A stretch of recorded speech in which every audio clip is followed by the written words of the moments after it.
زميلي عبد الله العضيبي الى جانبي الكابتن محمد نامي. رحب فيك كابتن محمد. 3 أهداف. كنت قد حضرت تدريباتكم الأخيرة قبيل هذه المباراة، كان التفاؤل موجود ولكن لم يكن التوقع أن تكون بهذه النتيجة الكبيرة. السؤال الأول باختصار، كيف استطاعوا الفوز بهذه النتيجة الكبيرة؟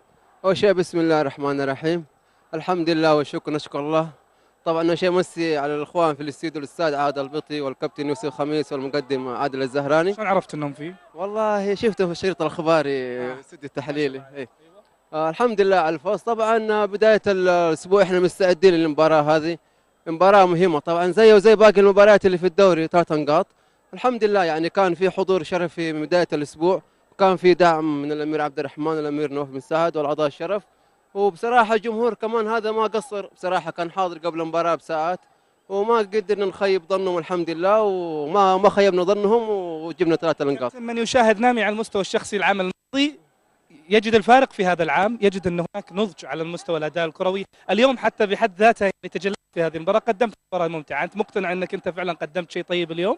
والله زي ما قلت لك جمهور الهلال والإدارة يعني قد ما نقدم قد ما هذا طموحهم كبير، وإن شاء الله نكون حسن ظنهم يعني. طيب في مباراة اليوم كان لك فقرة خاصة مع الكابتن محمد الشلهوب، ثنائيات في الشوط الأول وفي الأخير قد سحبت لاعبين بطريقة فنية رائعة. يعني كيف هذه جت معك؟ والله الحمد لله وشيء توفيق من الله. طبعا احنا وانا الكابتن محمد متفقين يعني، والحمد لله نحمد الله على كل حال. أكيد اليوم تسمع وحش كثير. والله الحمد لله، بارك للجمهور بصراحه يعني، والله ما قصر جمهور اليوم، والله ما قصر يعني، يستاهلون الفوز والمستوى، وان شاء الله عقبال الجايات.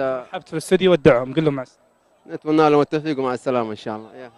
شكرا للكابتن محمد نامي بالتأكيد أيضا.